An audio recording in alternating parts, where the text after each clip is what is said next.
Good afternoon. Thank you very much for joining us today. We'll just give it just a few seconds so everybody can join the webinar and then we'll commence. But we'll be starting in just a few seconds.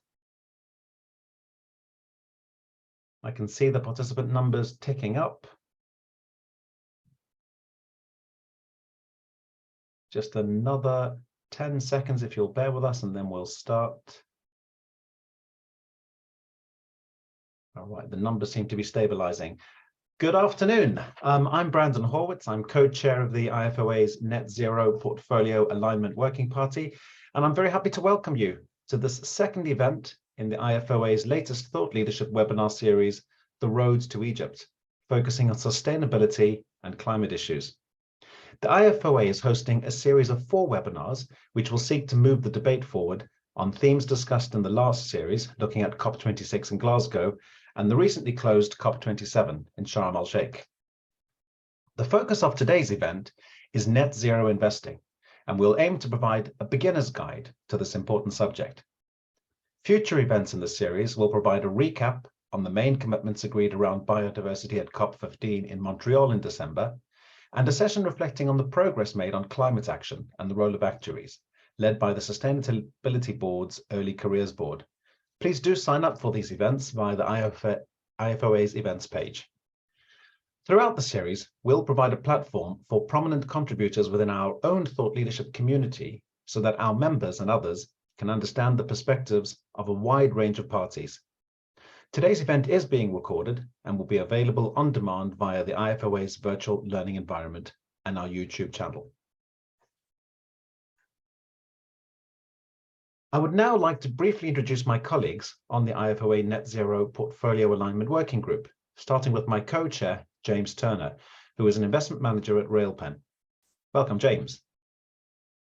I would like to also welcome the following members of our working party who will be speaking today. We have Priyesh Bamania, who is Senior Portfolio Manager and UK Sustainability Lead at the Unilever UK Pension Fund. We have Pallavi Kanwar, who is a consultant focusing on ESG and responsible investing in Alpha FMC's asset and wealth management consulting practice. We have Martin Mwale, who is the Director of Fiduciary Management at SEI, and Andy Kitchen, who is Group Sustainability and Stewardship Manager at Royal London. You can all give a wave, guys. 2 of our members, Mandy Verdi and Diana Morgargo, are unable to join us, but I'd like to acknowledge their valuable contribution to our work, including their contribution to our detailed paper, which we published last week. You can access it through the event page if you're logged in, but I also believe if you look into your chat box at the moment, Waleed from the IFOA should put a link there, and you can click on that link if you'd like to get a copy of the paper as well. Our agenda for the session, which I'm going to just pop on screen, is right there for you to see. You'll be hearing from each of us on these various items over the next 40 minutes or so, and we do want to make sure we leave a good 10 minutes at the end for your questions. Don't feel you have to wait until the end. If you do have a burning question, please do pop it into the Q&A, but we will be taking questions at the end, but pop them in there, and there is an upvote function, so should you see one you'd like to be covered, by all means click on it. Before I hand over to Andy to tell us what net zero actually is, I'd like to start with the big question, which is why we're looking at this topic and why should actuaries be interested in it? Some of you may have seen the Climate Emergency Tipping Points paper, which is on your screen.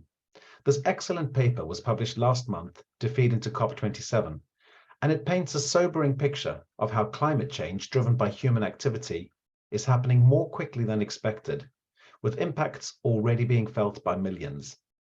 It also highlights how these impacts will become more severe as the climate continues to warm. Many of you will also have seen the risk alerts in April this year from the IFOA, reminding us all that we must appropriately consider the impact of climate change and sustainability-related issues in our actuarial work. The whole Climate Emergency Tipping Points paper is well worth a read, but these 2 charts from it really stand out to me as summarizing the issue. The evidence is clear. Climate change has happened. Not that it will happen. There is significantly more rain and flooding and more drought today than in the past already. What does this have to do with actuarial work and investments in particular? Simply put, We're often involved in advising clients or our employers on how to invest to meet future financial liabilities. And it's becoming increasingly important that we're also able to advise on how these investments can address climate change risks. I'll now hand over to Andy to start at the beginning by explaining what net zero is all about. Thanks, Brandon. Net zero is a term that's often used but frequently not defined, which means in practice the meaning can vary across contexts. At the highest level, most agree with the UN's Intergovernmental Panel on Climate Change, which defines a net zero position as being when anthropogenic emissions of greenhouse gases are balanced by anthropogenic removals over a specified period. We can consider net zero at different levels: the level of an individual's own actions, at the level of a company and its individual products, up to the level of an entire country. However, all will ultimately add up to the most important level, the aggregate global position. On the left of this slide, we see the current global position tips the scales in favor of greenhouse gas emissions, or GHG emissions, with a large majority coming from the burning of fossil fuels. On the right of this slide, we see the position we need to reach globally by 2050 if we're to reduce the likelihood of the most extreme negative physical and social outcomes from the climate crisis. There are two ways we can reach this position. Firstly, by significantly reducing global GHG emissions, primarily through limiting our dependence on fossil fuels. And secondly, though the possibility for impact is much lower, we do also need to grow the availability of global GHG removals, for example, through reforestation and relevant technologies. So how do we translate the required global end position to responsibilities for particular countries, sectors, and individual companies? Thanks, Brandon. Well, the logic is the same. An individual company will be responsible for emissions, whether directly or indirectly, and has the opportunity to reduce and, where necessary, offset those emissions. If the world is to reach a net zero position, we will need companies across the world to play their part. Thankfully, for all involved, we aren't asking for benevolence here. There are commercial, legal, and regulatory imperatives. Where companies can't reach their own net zero positions, they face significant risk, as regulations restrict their activity or limit their profitability, as consumers increasingly pursue alternative lower emission options, as downstream buyers seek to lower their own emissions exposures, as investors seek to avoid high emitting companies on their portfolios, and as banks and other lenders seek to keep high emitting and therefore higher risk companies off their books. Next slide, thank you. To understand how we attribute responsibility for emissions to an individual company, we need to understand a company's various levels of influence. GHG emissions are typically divided into three groups: Scope 1, Scope 2, and Scope 3, representing the various levels of control a company has over those emissions sources. Scope 1 covers emissions from a company's own facilities or vehicles. Scope 2 allows for emissions from a company's purchased electricity, steam, heating, cooling. Although here a company doesn't burn fossil fuels to create electricity themselves, the company shares responsibility for creating a demand for emissions by buying electricity from a provider that relies on, for example, gas-fired power plants. Finally, moving further still from the sphere of direct control, Scope 3 covers all other upstream and downstream emissions in the company's value chain. This includes the end use of sold products. For example, your own car's emissions are Scope 3 for the companies that originally extracted the oil, even if they didn't burn the oil themselves or even sell you the petrol. Scope 3 also includes a fair attribution of emissions from investee companies underpinning an asset portfolio. This means the Scope 3 emissions from an investment portfolio can be very large. For an asset manager or asset owner, these can be thousands of times larger than the entity's Scope 1 and Scope 2 operational emissions. Next slide, thank you. So asset owners with large investment portfolios like life companies and pension schemes are incentivized to use their influence to help reduce investee company emissions. Without going into detail on the various stewardship and engagement options, we'll pause here to convey one important concept: that different industries will face differing levels of challenge in reaching a net zero position. This slide from the International Energy Agency's net zero roadmap illustrates this well. That is, the fact that companies' net zero journeys should be contextualized. Certain sectors will find it more difficult to reduce their emissions ahead of a 2050 net zero target due to varying degrees of access to practicable low-emission alternatives. So how do we assess companies' plans and actions to gauge whether they're contributing fairly to global efforts toward a net zero position by 2050? That is, if companies face varying degrees of challenge to reducing their emissions across sectors and geographies, how can we judge their progress and ultimately whether to purchase their products or invest in their securities? One viable approach is to interrogate companies' transition plans. Next slide, thank you. These detail an individual company's climate targets and the actions they plan to take to reach those targets across a range of timeframes. Companies might focus on areas of direct control, for example, repositioning their business strategy and considering upstream purchasing options, but they may also look to influence externally, especially in areas that are important to their net zero success, but over which they have no direct control. For example, influencing policymakers to impact upstream and downstream activity, or to level the playing field amongst their peers and avoid low emission first mover disadvantages. Similar techniques are possible for investors, and an increasing number of asset owners are releasing their own transition plans, spurred by industry best practice and the UK government's stated expectations.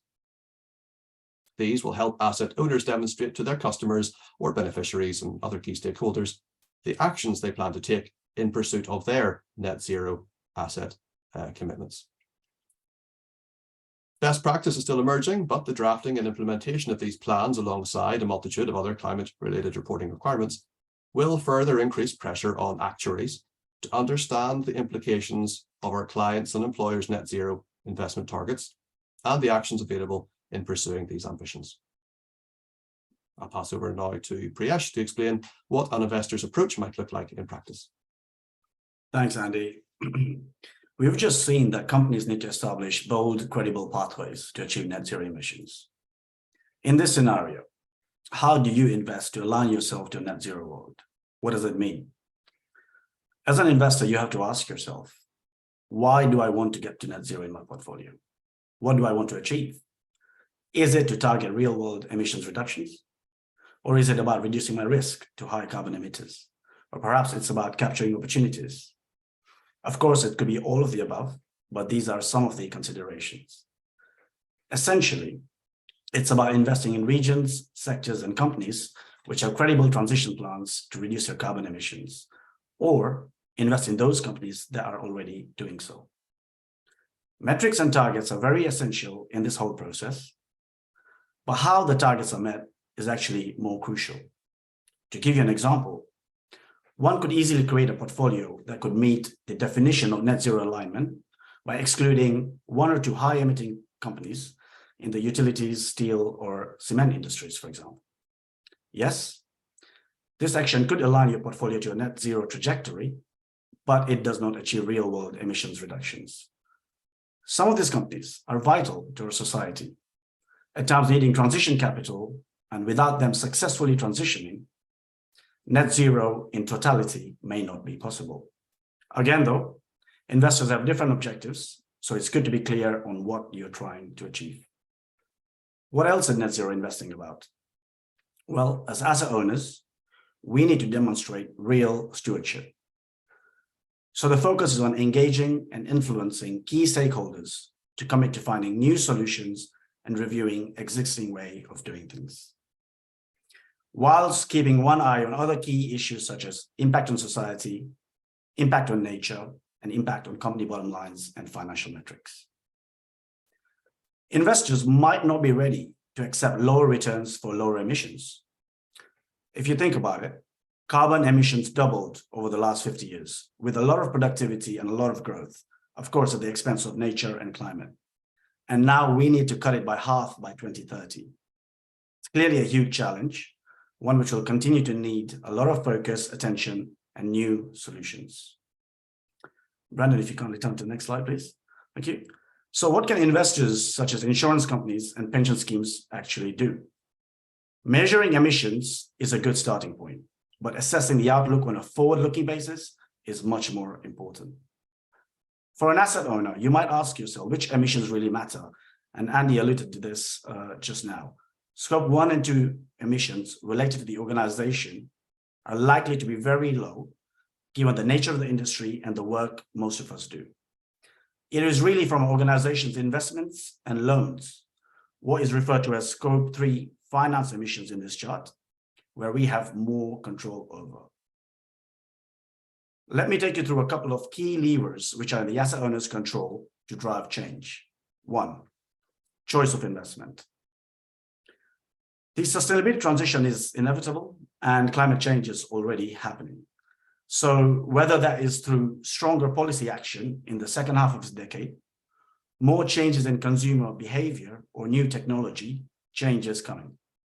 There is no doubt that we will increasingly reach further tipping points very soon. For example, in the food sector, where we now produce things differently, we consume things differently, and our pattern of consumption is changing. So making sure you're on the right side of these opportunities is going to be important for investors. Subject to common constraints on things like diversification, risk, return, the asset class you want exposure to, investors can allocate capital to broadly 2 types of companies. Those doing a lot of the good stuff already and providing climate solutions. You can think of your renewable energy companies, electric car companies, etc. Now, it goes without saying that research plays a big part here. For example, many companies involved in the manufacture of emission-saving technologies may have a significant carbon footprint of their own compared with some other companies. But just looking at these direct emissions does not capture the emission savings they create through their products. And as these companies mature, the contribution to reduction in emissions alongside financial returns is expected to increase. So research is always key. Other sort of companies you could invest in are those that may not be climate leaders now, but in the process of transitioning. Now, this might sound a bit straightforward, but not all companies will be successful in this transition. So carefully assessing how the company is going to be aligned with the transition, the sector it operates in, and the drivers of future profitability pools is going to be hugely important. Finally, there may be some companies in the portfolio that are not net zero aligned. So holding your asset managers accountable is our responsibility in this case. For these companies, an asset manager should be able to explain to you why that position is being held in the portfolio. So that brings me nicely to the second lever that us as asset owners can have control over. Engage, engage, engage. You need to engage with your asset manager. Investors need to be clear with their asset managers on expectations. Make sure you are clear on what your sustainability priorities are when you appoint them, and then on an ongoing basis when you monitor them. Engagement in companies in our portfolios is very important.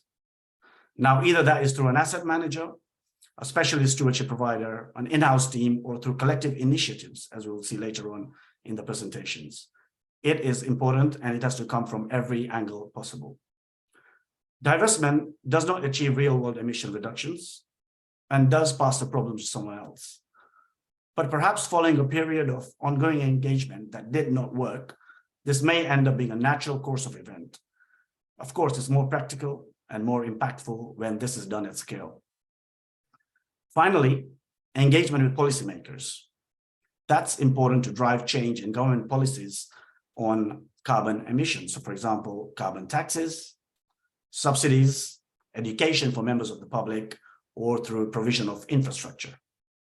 As we have seen from COP27, current policies may not be enough to drive the change we need. No one company or country will be able to solve this problem alone, and collective action and use of levers that impact both the demand side and the supply side is going to be very important going forward. I'll hand over to my colleague now, who's going to take over through the next set. Thank you, Prash. So it's my role to try and explain some of the organizations involved in net zero investing or in related fields. We appreciate there's a huge number and it can be quite complex, so we're going to try and distill it down. We don't have room to write them out in full, so there's just acronyms, I'm afraid, and you have to see our paper, which is in the chat, or Google the acronyms to find out a bit more. But the first one that I'm going to start with is the Financial Stability Board. And that has formed the Task Force on Climate-Related Financial Disclosures, TCFD, which I'm sure you've heard of. And that's about helping companies and other organizations, including investors, report on climate risks and opportunities. The next group I'm going to move on to are the investor groups. The IIGCC in Europe, CERES in North America, AIGCC in Asia, and IGCC in Australasia. These are the investor groups, and together they convened the Paris-aligned Investor Initiative. The next group we are moving on to is a number which have been convened by the UN, one of which is the UN Global Compact, which is a policy platform framework for companies. And the UNGC, together with the Carbon Disclosure Project, the World Resources Institute, and the World Wildlife Fund, convened the SBTI, Science-Based Targets Initiative, which is all about enabling organizations to set science-based emissions reductions targets. Another UN organization, United Nations Environment Programme's Finance Initiative specifically, together with PRI, Principles for Responsible Investment, they act as the secretariat for the Net Zero Asset Owner Alliance, which is a member-led initiative of institutional investors committed to transitioning their portfolios to net zero. And the Net Zero Asset Owners Alliance is just one of a number of alliances which are all part of the Glasgow Financial Alliance for Net Zero, others including Net Zero Banking Alliance, Net Zero Insurance Alliance, and so on. And that is linked with the UN's Race to Zero campaign. Now, I've definitely missed some organizations that are involved, and I've probably made mistakes in some of the linkages here, misused terminology such as convened or managed or secretariat, etc. So apologies for that. But having shared this complicated map, and now I kind of want to say that it doesn't really matter, because I want to focus in on where three specific frameworks come in. First up is the target setting protocol. Now, this comes from the Net Zero Asset Owner Alliance and sets out the alliance's approach to individual member and collective target setting and reporting. There's also the Net Zero Investment Framework, which comes from the Paris-aligned Investment Initiative. And that provides a basis on which a broad range of investors can make commitments to achieving net zero and help with defining strategies, measuring alignment, and transitioning portfolios. And then finally, the SBTI have produced a framework specifically for financial institutions such as banks, insurers, asset owners, asset managers, and so on, which translates the SBTI methodology, makes it applicable directly to those sorts of institutions. And so these are what we believe to be the three sort of most practical frameworks for implementing net zero investing. And there's a description of each on the slide now. And whilst there's much in common across the three frameworks, they do include nuances relevant to their particular target audience.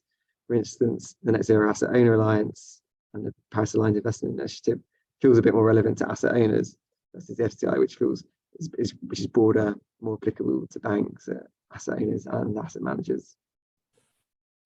So we're not going to go into full details of each of these today, and we'd point you towards the full reports on each of those, which run to hundreds of pages each. But today, what we're going to do is move on to exploring some of the common themes in these frameworks. And with that, I'm going to hand over to Pallavi. Thank you, James. Now, although we have three different frameworks from three different organizations, as you've seen, the ambition and targets across all of the frameworks are very similar, focused on setting Paris-aligned investment targets. Across all the three broad frameworks, the main ambition is to achieve net zero portfolio greenhouse gas emissions reduction by 2050. A wide range of asset classes are included in the scope of this commitment, including public equity, corporate and consumer loans, government and corporate bonds, as well as real estate and infrastructure. All of the frameworks require investors to consider scope 1, 2, and 3 emissions of investments within their portfolios, with allowances for the limited availability of data for some asset classes. Net zero investment approaches often include a commitment to just transition. Now, this is a concept that was first introduced in the Paris Agreement, which looks to ensure that the substantial benefits of action on climate change are shared widely in the community by creating high quality jobs in accordance with the nationally defined development priorities, whilst also supporting those who stand to lose as a result of the transition to a low carbon economy. For example, the Science Based Targets Initiative Financial Institutions Framework notes that effective coal phase out requires consideration of a just transition to ensure viability and long-term economic stability, especially for low and middle income economies. All three frameworks recognize that realizing real economy-wide decarbonization is important and hence favor an engagement approach over broad-based exclusions, with the exception of coal-related investments. Engagement means having a dialogue with the companies and governments in which portfolios are invested to push them for action, including using voting powers where relevant to influence strategy to reduce or remove greenhouse gas emissions and/or to develop climate solutions. Now, here I'd like to point out that the depth and breadth of commitments required to achieve net zero are constantly evolving across the frameworks to cover more and more asset classes and emission scopes, as well as calling for deeper reductions in the short term. Moving on to targets and metrics. The net zero frameworks require investors to set clear and science-based targets at the portfolio and asset class level. The specific details vary across the frameworks, but the common themes include setting short-term targets, so between 5 to 10-year targets, as well as longer-term targets to increase the percentage of asset class and/or sector exposure to firms which are achieving or on pathways to achieve net zero. The types of targets include absolute emissions reduction targets, as well as carbon intensity reduction targets. The specific metrics that help us to measure whether an investment or portfolio is aligned with a target include metrics such as carbon footprint, which is basically the total emissions normalized by market value, includes carbon intensity metric, which is total emissions per $1 million of revenue, as well as weighted average carbon intensity, which measures a portfolio's exposure to carbon-intensive companies weighted by the proportion of each investment in the portfolio. We also have total carbon emissions, which includes scope 1, 2, and 3 emissions, and portfolio implied temperature alignment metric, which estimates the level of warming with which a portfolio is currently aligned, level of future warming with which a portfolio is currently aligned. The net zero frameworks also include engagement targets to focus on the highest emitters in the portfolio to encourage them to take action, as well as targets to invest in climate solutions which support the transition to net zero. Now, I'll hand over to my colleague, Martin. Yeah, thanks, Bala. So just to bring everything together, governance and reporting play a key role in implementing a net zero investment approach. All the frameworks we've discussed today require publication of a clear action plan and targets, as well as periodic publication of progress against those targets. When we looked at the disclosure requirements across these net zero frameworks, we identified 4 broad areas of commonality, which are governance, strategy, metrics, and management information. So if you look at governance to start with, asset owners are required to identify and disclose who within the organization has the ultimate responsibility for climate-related risks and opportunities. For UK pension schemes, as an example, this would sit with the trustees of the pension scheme with support from the advisors. The second area is around strategy.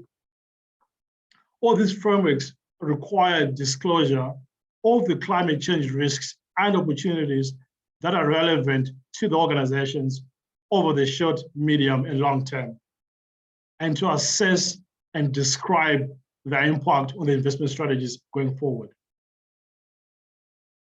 The third area of disclosure is around metrics. So what's required here is to disclose the metrics that are used to assess and manage those relevant risks and opportunities. A good set of metrics would include a mix of emission-related metrics, such as the amount of greenhouse emissions, but also other non-emission-related metrics, such as the quality of data that's being used to actually produce the other metrics. Asset owners can then disclose the progress against those metrics over the medium and the long term. And then finally, there's a requirement to document management policies and actions. As an example, it is good practice to have a robust stewardship program covering engagement and voting in respect of investee companies. It is then helpful to disclose the milestones achieved from the engagement program and the voting activity. So those are the 4 key areas that should be covered in a good stewardship report or in a good net zero report. With that, I'll pause and pass back to Brandon to summarize. Thank you very much, Martin. I'm seeing some great questions starting to come through, so please do keep those going. What we're going to do now is just have a quick panel discussion before we do open for questions. The reason why we've gone with the panel discussion is this all sounds really nice in theory, and it all sounds like something, why wouldn't anybody want to do this? But we know in practice, it's nowhere near as easy as it sounds. So I'm going to invite each of my colleagues to please tell us what they think are the biggest challenges to actually implementing net zero in practice. And we're going to go in reverse order. We're going to start with Martin, who's just explained to us some of the practicalities. Martin, what do you think is the biggest challenge? Thanks for that, Brandon. I would say once asset owners have decided on a net zero strategy, it's very difficult for one to disinvest their way to net zero. So being active investors, engaging with the companies that you invest in, is going to be a key ingredient for success in order to achieve net zero. Thank you. If I can invite Pallavi, what are your thoughts on some of the biggest challenges? Sure. I think from a practical standpoint, I feel like balancing the risks and return, especially in a volatile macroeconomic environment where you might have carbon intensive assets, which could potentially provide better risk-adjusted returns in the short term, with the goal of cutting carbon emissions in the medium to long term. That can be quite difficult for asset managers and asset owners as they go through this transition. And especially it sort of also cuts along the lines where we then have to balance fiduciary duties of having managing the risk-adjusted return in that case. I feel like that is why interim milestones are key to ensure that we continue to push forward the transition in the right direction, and having that ball on the eye in terms of the setting interim targets and managing the transition to those targets. Thank you. Andy, what are your thoughts? For me, it's a toss-up between 2, if I can be as cheeky as to not choose one. Reaching net zero portfolios with real world impact is a challenge, a significant challenge that Priyesh touched on earlier. That is avoiding the not in my backyard approach that lobs the problem into someone else's portfolio, and then it becomes hot potato from one to the next, and eventually it lands potentially with an investor that cares significantly less about the impact on the world than the person who held the assets to begin with, and so are less likely to influence for change. Secondly, for me, the fiduciary obligations question is significant here. That is staying within legal and regulatory boundaries, which are arguably less clear than we might expect, noting that those can push in both ways, with starting from a moral standpoint, as it were. Then the fiduciary obligations require you to think about the traditional risk-reward balance and portfolio optimization in the traditional sense.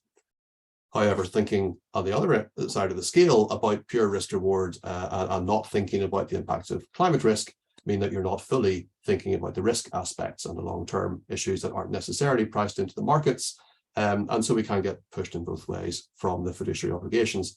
So understanding where those are and what we want to do to get to the right place is a significant issue from my point of view.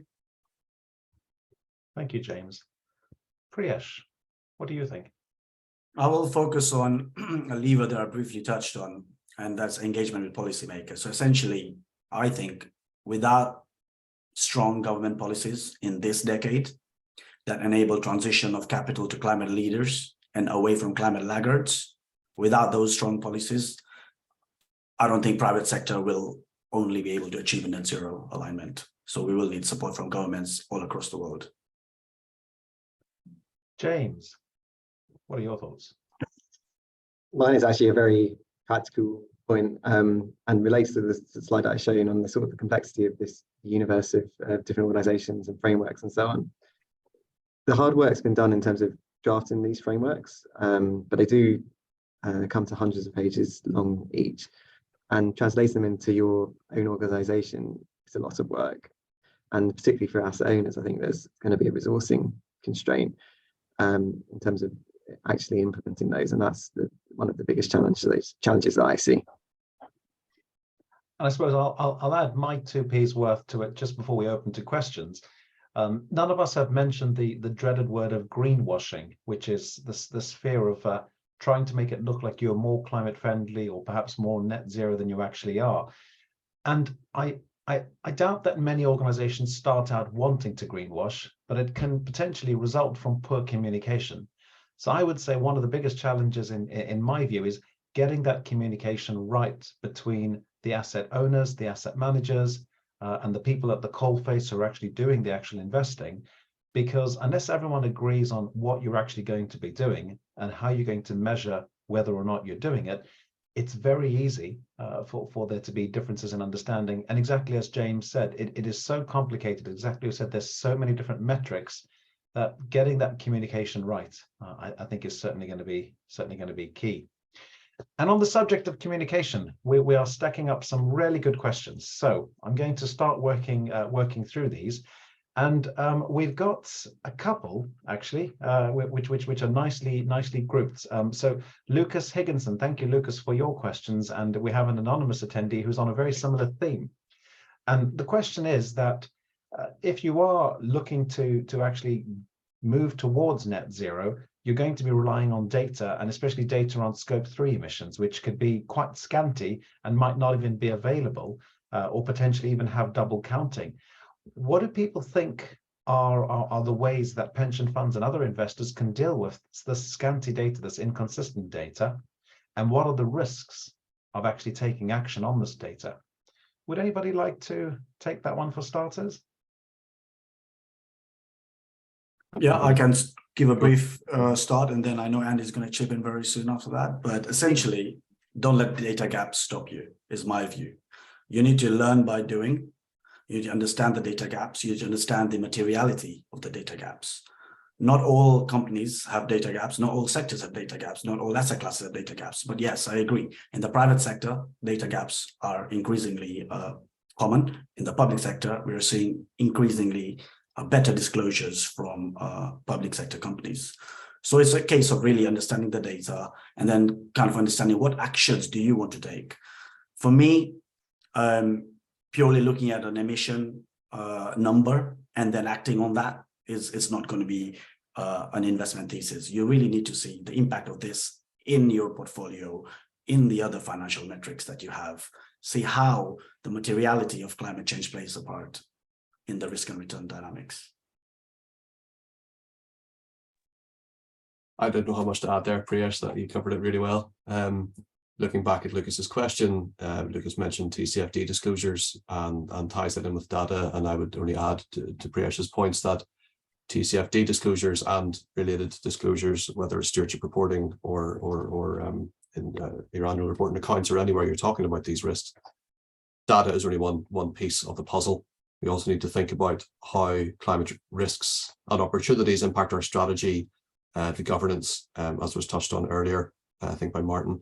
Metrics is just one part of that. And to reiterate Priyesh's points, I completely agree that although the data is scanty and we can work to improve it over time, partly by using it and creating that demand, We don't want to be wholly reliant on it, and we need to recognise its limits, its limitations. Yes, there are limits, but that doesn't mean we can't use it. As actuaries, we're used to looking into the future with the crystal balls, as it were, and thinking about what might happen, knowing full well that in all likelihood we'll frequently get it wrong. But as long as you frame that correctly, as long as you frame the limitations of our models and our thinking, then it is useful. And we need to do the same with the limitations of climate data. We've got a question now about where do countries or regions without net zero frameworks start in this global transition? Has anyone got a view on that one, James? Yeah, I guess I'd sort of distinguish between, I guess, what we call net zero frameworks here for investors versus net zero commitments at a company or country type level. I think that the kind of frameworks that we've introduced here, they are applicable to any investor wherever you are in the world, and that won't be a preclusion. Like, obviously, it does become more challenging if you invest in countries that where at a government level they haven't made that sort of commitment. But I don't think it makes it challenging, but I don't think it changes necessarily the toolkit that you have available. Anybody else want to chime in? No? Good. James is trying to get the lights to work. So another question, and I think I'm going to probably point this one at Pallavi, unless somebody else wants to put their hand up. So we've had Cameron observe that 60% of net zero is likely to come from improvements, by which I'm guessing we mean reductions in greenhouse gas emissions, but that 40% needs to come from carbon capture. And they're interested in our views on embracing and investing in carbon capture. Yes, I think that's right, because I think investing into climate solutions is a key part of this net zero transition. So I think, asset managers and asset owners need to think about how they are if they are truly committed to net zero investing, they would need to have strategies allocated to investing into climate solutions, and that climate solutions could mean investing into technologies that are investing into carbon capture, or looking at new technologies that that reduces carbon in other ways. So I think that's right. More and more sort of firms are looking at investing into solutions. There are some niche players in the market, but I think this is a key element where you're not just playing around with existing technologies, but investing into solutions. And I think actually that there should be more allocation of more of that in the future. But yeah, so investing into solutions would be a key way to get to the net zero transition if we're serious about meeting those targets. If I could just chime in there, I'd be really sort of distinct to add to Pallavi's points, to separate, I guess, solutions and capturing. I think like solutions can be something that has a lower carbon footprint than the alternative, and some of these frameworks do have targets or request that the investor makes targets and to invest in those sort of solutions. On the other hand, the kind of carbon capture or offsetting type angle, I think as Andy introduced at the start, that's expected to be a very small part of the global shift to net zero, and the frameworks don't really recognize those explicitly at the moment. There's some make more reference to it and more discussion around it than others, but at the moment it's certainly not something that I think you'd either rely on at company level or at the portfolio asset owner level. Yeah, so I think I should, thank you for the clarification. I was thinking more about carbon capture as a technology where you look at, but if you're looking at offsets, then that is a very small sliver. And although that part of the market is sort of going through this growth and maturity phase, it's not there yet, and you would need to look at really being having assurance that you're really getting the offsetting right. So I think the current frameworks don't focus on that offsetting piece. Okay, turning to our next question. which is, do we view a net zero portfolio as specifically referring to one that is net zero across all scopes now, or could it be a portfolio that solely invests in companies that are on a pathway to being net zero by 2050, say tracking the Paris Agreement? A bit of both, I would say. I think you'll have companies that have done well already. You can think of your likes of Ørsted in I think one of the Scandinavian countries that are largely net zero aligned, and it's a utility company. And you'll also have some companies that are forming credible transition plans to get to net zero. Now, of course, transition plans are just plans. So you do need to monitor these companies year on year and understand their trends. Are they actually doing what they said on the tin and reducing their emissions without having an impact on financial metrics, for example? Because as I said earlier, I don't think investors are ready to accept low returns for lower emissions. So you're looking at these companies to develop new solutions, new ways of doing things whilst maintaining their bottom lines. But yes, the answer is invest in a bit of both. But the way I think about it is that if you were being sort of absolutist about the term, a net zero portfolio is net zero by definition, but certainly I don't think anyone anywhere would have a net zero portfolio currently, and please chime in on the quick, if I'm wrong about that. But I think that the key is that you're committing to aligning yourself over time, and you'll start with sort of looking at a percentage of the portfolio that you'll report the percentage that is net zero, the percentage that's aligning, the percentage that isn't aligned. You'd look at moving those percentages more and more towards the aligned, then more and more towards the net zero over time, and hopefully by 2050 everything will be net zero. I can chip in my 2 pence, as it were, as well. I think stewardship is key here across varying degrees of influence. So directly with operational emissions, especially as a life company that I work for, we can control that quite relatively easily, switching to different providers, for example, for our electricity. As you go further out, we have less influence. And the question then perhaps is whether or not it's within our remit to try and influence out as far as that, as far as influencing policymakers and so forth in this space. I would suggest that it's a natural extension of traditional non-climate stewardship activity. As pension schemes, as life insurance companies, we have investment policies that we ask our asset managers to take. We may have a voting policy as well, that perhaps even get involved in particular shareholder motions, voting on particular outcomes that we think are best for our beneficiaries or our customers. And so I believe this is a natural extension where we are, yes, naturally wanting to get to 2050 net zero position globally and do our bit. And yes, we may be able to rely to an extent on that happening naturally. But are we just assuming that that will happen without our input, or are we wanting to do our bit to move it, not just, to move it to that position by 2050, not just by agreeing that that's a good idea for other people to do it, but by taking some of the responsibility ourselves to do what we can to do to get to the best outcomes for our customers and beneficiaries. Thank you, Andy. We have a very interesting question. I want to make sure I understand it. So the question is, do we have any observations or comments on the climate transition plans that we've seen from asset owners or asset managers? And I'm going to try a little bit of interpretation here, because we talked in our presentation here about the climate transition plans which investee companies or perhaps sectors might have. But I wonder if this is a question about the organizations which we work for. Andy just mentioned he works for a life company, which will have certain ambitions and commitments.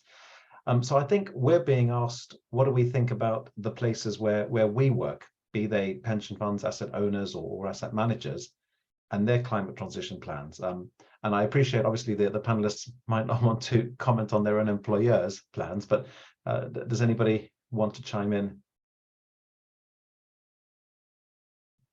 I mean, I'm happy to sort of suggest that, so I work for Railpen, a UK pension scheme, and we've published a net zero plan. If you Google Railpen net zero plan, it's on the website. And hopefully that would give you a sort of an idea of how we've tried to interpret the frameworks available and make it applicable and turn it into sort of real actionable day-to-day sort of impacts, and also there's a lot of discussion around how we expect it to evolve over time, because obviously it's, as many of the questions are alluding to, things aren't 100% nailed down right now, and think it's going to change over time. I'm going to jump now to some questions at the end, because I can see a little bit of a theme popping up, and I'd like to see what people think. I want to make sure we get time for this.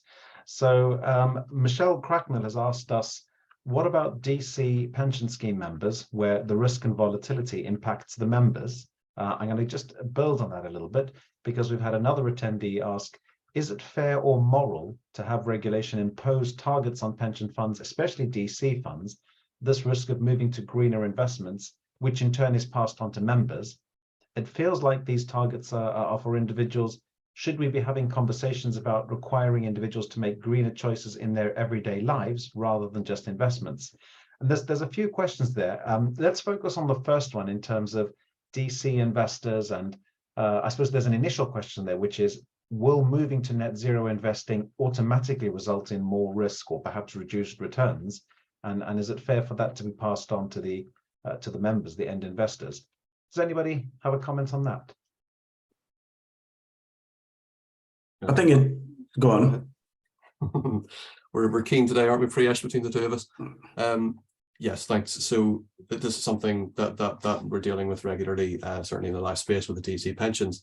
I would suggest that we have a role, a paternalistic role here, almost, as a provider of DC pensions, and as a life insurance company, we are the owner, the asset owner here.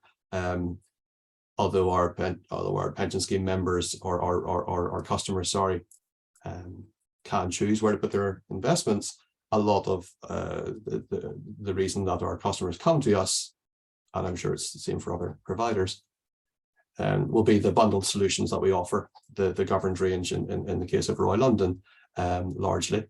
We look after the assets across different risk bucketing, and for a lot of customers, frankly, as we're all aware, they don't pay too much attention, especially to their auto-enrollment DC pension product.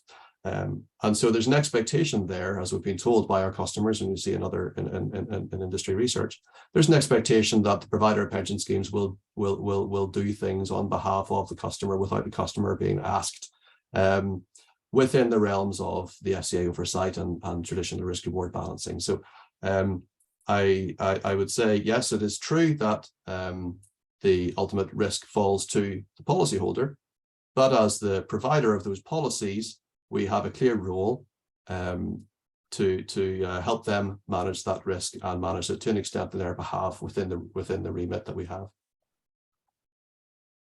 Priyesh, you were going to comment. Yeah, I was just going to add that and the question says it's about risk and return. So if you believe that there is this transition risk because the world is transitioning to a more greener path, then inevitably it's going to hit your portfolio at some point. Now, I don't know when it's going to hit, right? There may be cliff edge events, sudden stronger policy action in 2025, consumers like us just changing our preferences altogether when we wake up one day. So that's unknown. But what is known is that the world is transitioning. There are likely to be winners and losers. High carbon intensive companies may suffer in this transition, unless, of course, the revenues support the stream, high carbon emissions, and lower carbon emissions might do better. Do I know this with a crystal ball? I don't. But this is my belief, and I think this is a belief that's shared by my fellow peers here, that climate change is already happening. We've seen impacts both on the physical side and for some schemes who are not being able to transition well. So I think the responsibility is for us to reduce the risk in these portfolios on behalf of our members, as Andy said. Yes, absolutely, Priyesh. The transition risk, as we call it, that risk of a Minsky moment where there's, if Rishi Sunak was to come out tomorrow and say, hey, everybody, from January 1st, 2023, we're going to have a massive carbon tax, we would see a big impact on our portfolios. And it's that risk that increases over time, because UK government and other governments across the world have signed up to the Paris Agreement and a target largely that aligns with net zero by 2050. And so at some point, one might expect significant policy changes. And as time goes on, we don't see that policy direction of travel, but becomes more likely that it will happen in the short time frame. and that when it hits, it'll be more severe. Martin, I see you have your hand up. No, I just want to add, I guess, to Michelle's question, I guess there are 2 points to make. The first one being, if you contrast DC members to DB members, DC members are have more options in terms of how they invest. Then the second point around risk and volatility, I think that's a very fair challenge and a very fair question. And as asset allocators, one of the things you need to look at, ESG and sustainability risk is one of the risks, but there also are the investment risks. So when you're putting portfolios together, we have to think about all the risks in totality rather than just focusing on one over the other. So I think that's a very fair consideration when one is putting together to think of. So we've got time, I think, for one more question quickly. And I think it's a very important question because it's come up as a theme. A number of people have asked about what about if you're not holding equities and you're holding bonds or you're in a DB scheme? And what about if you're dealing in the secondary market rather than the primary market? How can you actually make a difference in terms of net zero? So has anyone got a comment on both of those questions? So what can you do in the fixed income world, the bond world, as well as if you're still going to stick to the secondary market of listed equities, say? I can quickly touch on the fixed income point. So what tends to happen, especially for large asset owners and investment managers, they tend to hold equities and bonds. So if you're just thinking about the fixed income, even if you have those bonds, obviously those bonds, you can't afford, you can't have some of the rights we have with equities, but because you're also owning the equity portion, it tends to work well together. We've done that for our clients in practice. Pallavi? Yeah, also touching on the bond side of the equation, I think you can definitely engage with bondholders at initial issuance, depending on the size of the issuance. So there is definitely conversations you can have at the beginning of issuance. Also, on the bond side, there are new asset classes effectively, such as there are green bonds and climate bonds that are also that also are there in the marketplace now. And more companies are issuing these bonds. More and more governments are also issuing green and climate bonds. So for a bondholder, you can start that conversation at the beginning of issuance and can really push for them to, and even in some cases, make amendments to some of the covenants, depending at the beginning of, and pre-issuance phase. Having those stakeholder engagement at that phase can be quite effective. So even when you are dealing with bonds, there are ways and means to keep that stakeholder engagement and conversation going and having that effective engagement over time. Thank you very much. I think we're probably going to have to pause there because we're almost at time. Thank you so much, Pallavi. And thank you to everybody who has participated. First of all, to my colleagues, it's been a brilliant working with you all. I've learned an absolute fortune because 18 months ago, I didn't know terribly much about the subject. And now I feel like I've at least started to scratch the surface. It's a great reminder to all of us. If you don't know about a subject, get stuck in, join a working party. There's no better way to learn about something than to do some research on it and have to present on it and write a paper. And again, just a reminder, this is part of the IFOA series on the path to Egypt. And the final two events will be held in the new year. The first will see experts in biodiversity reflect on the deliberations at COP15 in Montreal. And the Sustainability Board's Early Careers Board will close out the series with a review of all the progress made over both conferences and how actuaries can continue to drive climate action. Look on the IFOA's webpage, the events page, for more. Please do pull out your phones and snap the QR code on your screen to give us some feedback. It's been an absolute pleasure being here today, and thank you everybody for your time. It's absolutely such an important topic, and I think we've done real justice to it. But of course, so much more to do. Really appreciate you coming. I'm going to draw us to a close. We're just at the hour, and we welcome any feedback. You can contact us via LinkedIn or the IFOA. Thank you very, very much.